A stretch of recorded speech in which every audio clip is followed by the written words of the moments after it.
All right, Sky Squad, listen, we are on the road. I am traveling yet again this weekend. I'm trying to tell y'all, I'm trying to live this summer, okay? And if I got a little, we got to talk a little tea at the same time. That's just what we got to do. So I'm in my hotel room. It is actually about 10:30 p.m. at night. But I was like, let's break this down and then I will actually put this video out in the morning. So by the time you watch this, it'll be morning, right? Or afternoon or whenever you see it, right? So the title on the thumbnail says no support, and that's really related to Drew and Ralph. So I'm going to give you guys the spoiler alert warning, okay? Because this is about to be a spoiler right here, right? Because we're going to be talking about something that's going to occur in the season finale of The Real Housewives of Atlanta season 15. In this clip right here that's on Reality Chat on Instagram, you can see Drew is trying to explain to her husband, Ralph, that Courtney, cousin Courtney, has called her the B word. So she shows him the video, right? And when she shows him the video that Monyetta had sent to her, obviously, from the night that Courtney called her the B word, and when they do put it on the screen, I would play the clip, but again, sometimes it's easy to do that when we're doing a trailer review, but because this is taken straight from the Instagram page, I can't edit it, right? So we're just going to work with what we got. But they do show on the screen that she did call her the B word, right? So in this clip that you're going to see when you click on the link in the description, because it'll be in the description, you're going to see Ralph is very much like, and what you want me to do?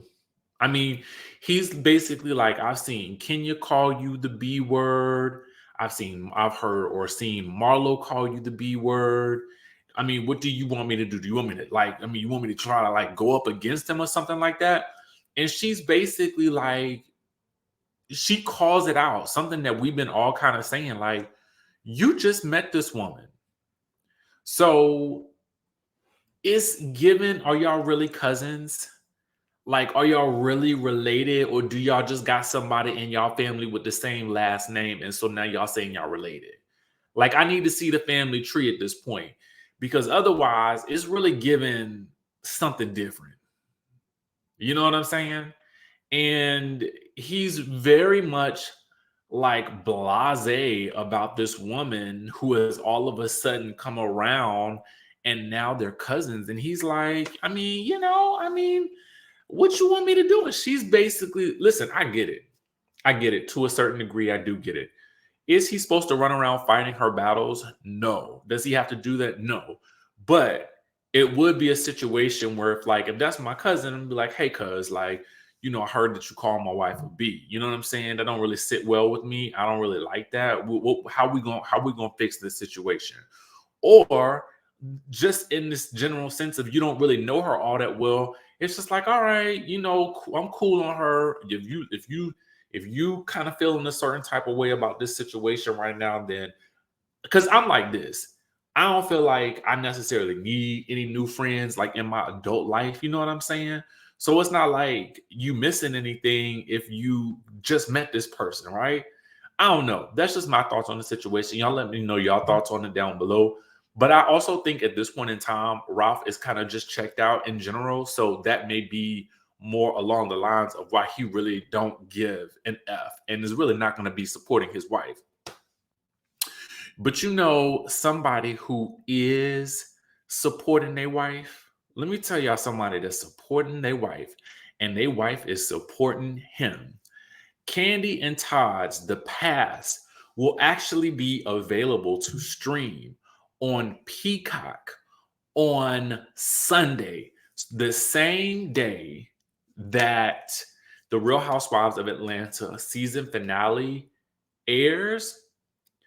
Guess what? You guys can watch this. So I guess it's going to be streaming it'll start streaming that day. So I don't think you have to wait until after the Atlanta finale. You can watch it before or after. So we can actually check it out and do a full review on it. Now, what I want to talk to you guys about is actually something serious as well.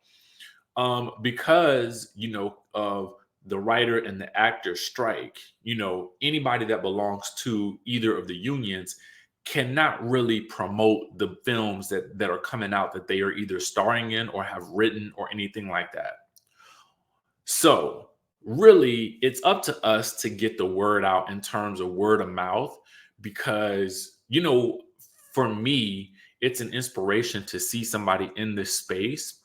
And for those of you guys who don't know, I myself am beginning to work in that arena as well. I just started a mentorship, to do these types of things. A lot of you have been saying, you wanted to see the book be turned into, some sort of series. And so I hope to one day be able to get it to that point. So I'm starting the work now.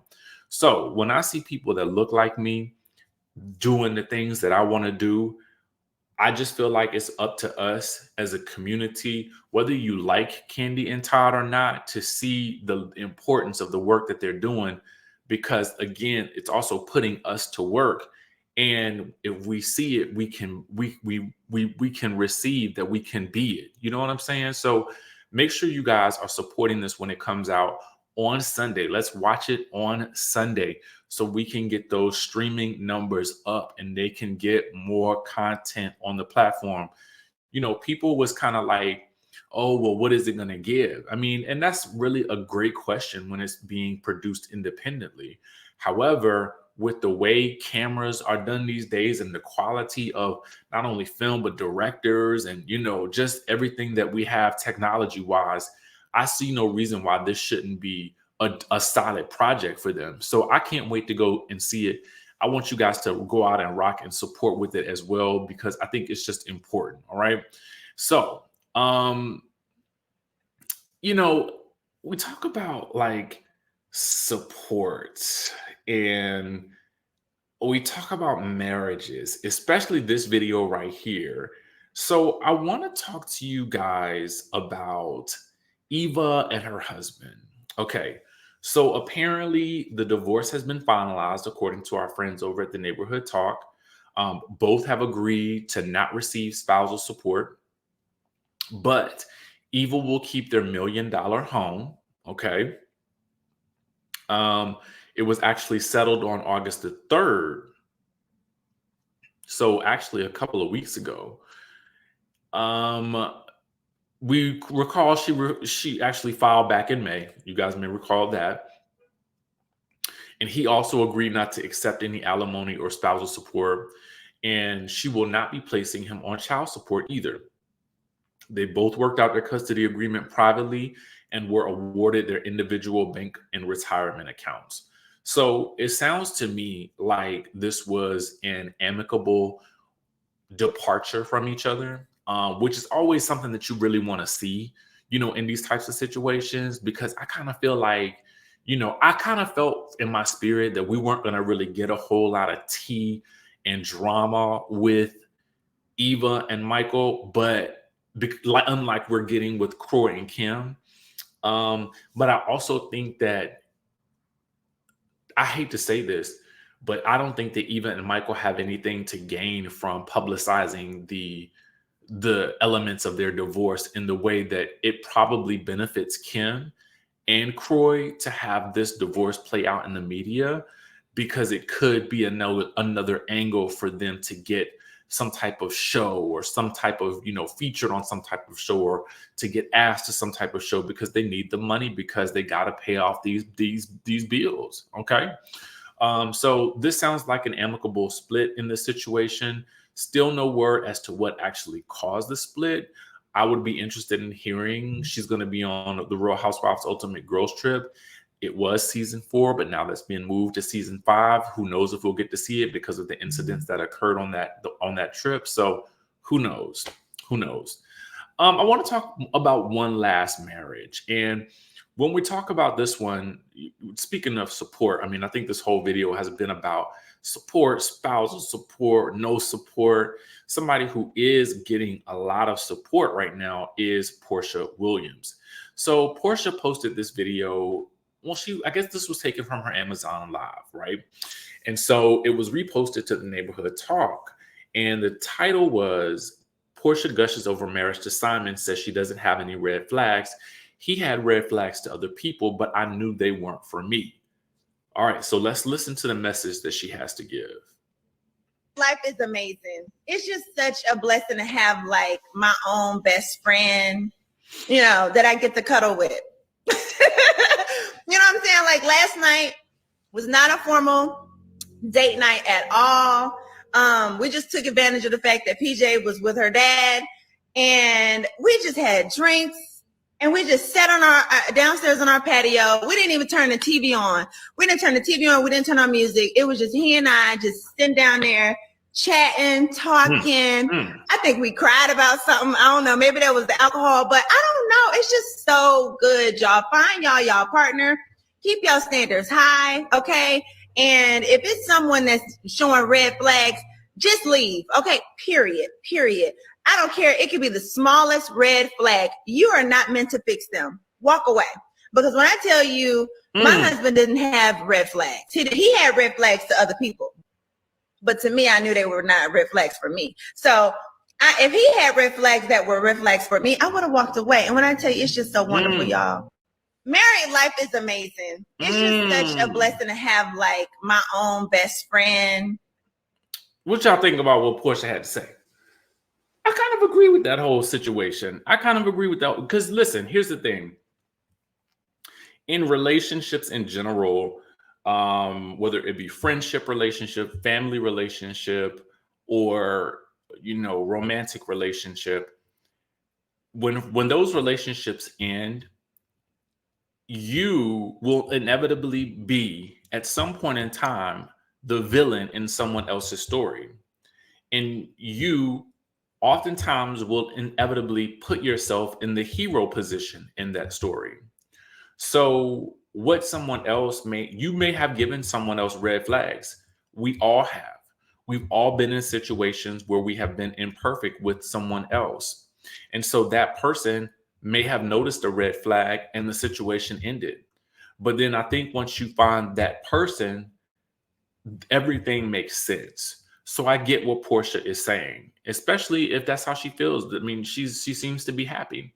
So she says this: funny how my Amazon Live post caused so much hate in the comments, but I can remember not long ago when I was crying about being cheated on while I was pregnant, when I was in a bad marriage. So many women were saying, we're praying for you and you deserve better. But just look, ladies, when you get better and receive the love you deserve, some people are still mad. So at the end of the day, just do you. You do deserve love and you are worthy. You will have everything that God has for you. Live in your own truth and know that things will happen in your time. And at the end of the day, live for you and no one else. Thank you to all those who truly rallied behind Black girls' happiness. I will continue to share my journey and my love and pray for the same for all of my sweet followers. # you deserve. Now, let me say this. I feel like, what Porsha is saying in this situation is really reflective of the time period that we live in right now. A lot of times when people post, on social media and they're making comments, there's a lot of negative comments I see a lot of times coming from a lot of people. And it oftentimes makes me wonder, like, dang, is that what's really like, is this really who you are? Is this really how you operate and how you maneuver and how you think about life, that you write negative stuff on somebody? It just be hateful stuff sometimes. And I just have to say to myself, like, dang, like, I just be wondering, like, is life that bad for you that you then need to go and share that level of vitriol with the world from the comfort of your from your thumb fingers on your keyboard? But then I have to remember, everybody don't have a full cup, or at least they don't always see their cup as being full, right? So for me, I consider my cup as full and flowing over. So I look at life that way, with this attitude and mindset of abundance, right? That's why I never feel like I'm competing with anyone, because I feel like there's always more than enough of everything for everyone to have and for everyone to shine. But not everybody looks at life as though it is a full cup.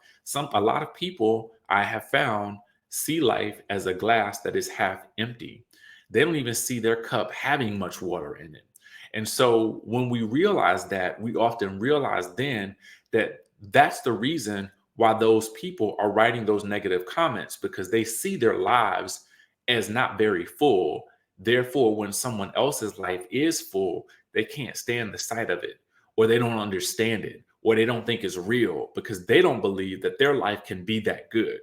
But I'm here to tell you a little message. It can be.